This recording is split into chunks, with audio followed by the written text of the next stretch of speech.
do you drive? Now, this isn't a right or wrong answer here, just do you drive a car? If so, do you know what cruise control is?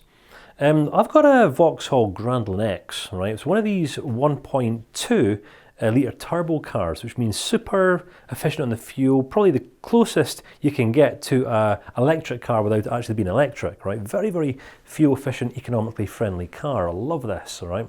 And the reason why I say that is because one of the functions, especially so useful in Scotland, is cruise control.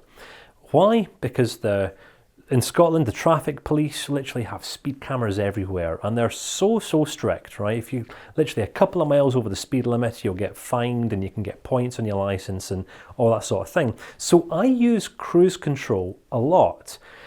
Right? Once my car's at a certain speed, if I know that the speed limit is 50 miles per hour or 60 miles per hour or 70, then I will engage in cruise control so that it doesn't go beyond that, right? This is how I protect myself from attracting unnecessary or unwanted fines. The question actually is, how many years of your life have you spent on cruise control?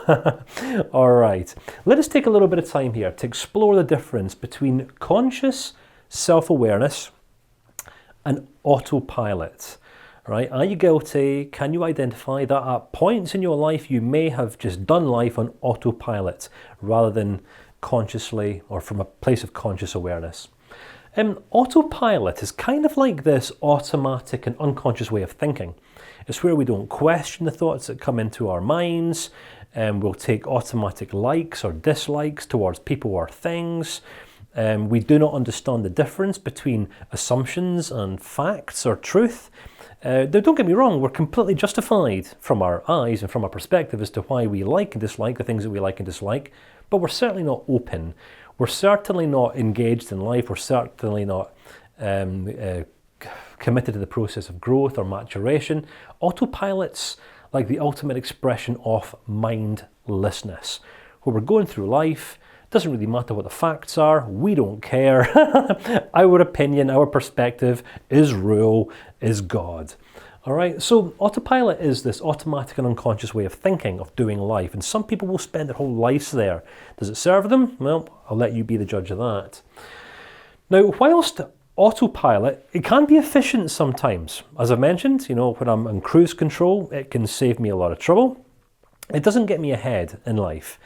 All right, it just stops me from breaking the rules or from getting things wrong. All right, it can also be deceiving because we sometimes think that we're driving the car when we're in cruise control, but we're not. The car's driving itself.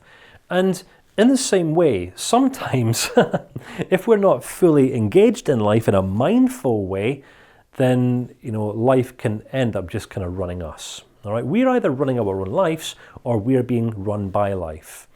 All right, so if we want to take control of our lives and take the position of driver's seat rather than passenger seat, then conscious awareness is the means through which we do this. Autopilot tends to be more prone to judgmentalism, bias, and repetitive errors in perceiving.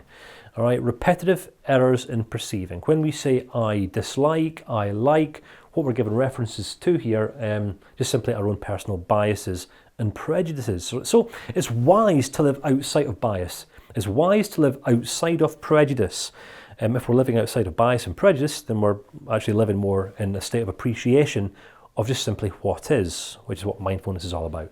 So here are some of the key features of autopilot. Autopilot is fast and intuitive. We make automatic knee-jerk reactions. We have automatic responses. We have automatic likes, dislikes. We'll say yes to things without thinking them through. We'll say no to things without thinking them through. We just go through life reacting. That's what essentially autopilot is. We're just living life from this reactive state. It's automatic. Everyday decisions tend to be biased by nature. We base our decisions upon what we like, what we dislike, what we fear, what we're angry about, what we're frustrated about, what we're passionate about. Very little thought or contemplation or reflections ever involved in our day-to-day decision-making process. Essentially, mindlessness. All right, but My good friend for you, good message for you here, my friends. Some good news is that you are of a sound mind. You're of a healthy mind, all right? Everyone in the world is. The opportunity that we each have is to expand and strengthen and develop, which is, I'm hoping, why you're here. So what I want to propose is a more intentional way of doing life. I want to promote a more intentional way of making decisions, all right? A more intentional way of reflecting, of considering the decisions that you make on a day-to-day basis, all right? This is what conscious awareness is, being aware of the extent of the options that we actually have available to us. We don't have to react to things that come our way. Granted, sometimes some people will say and do things that we don't like. All right, that's their choice. We have the final say in how we respond or react, all right?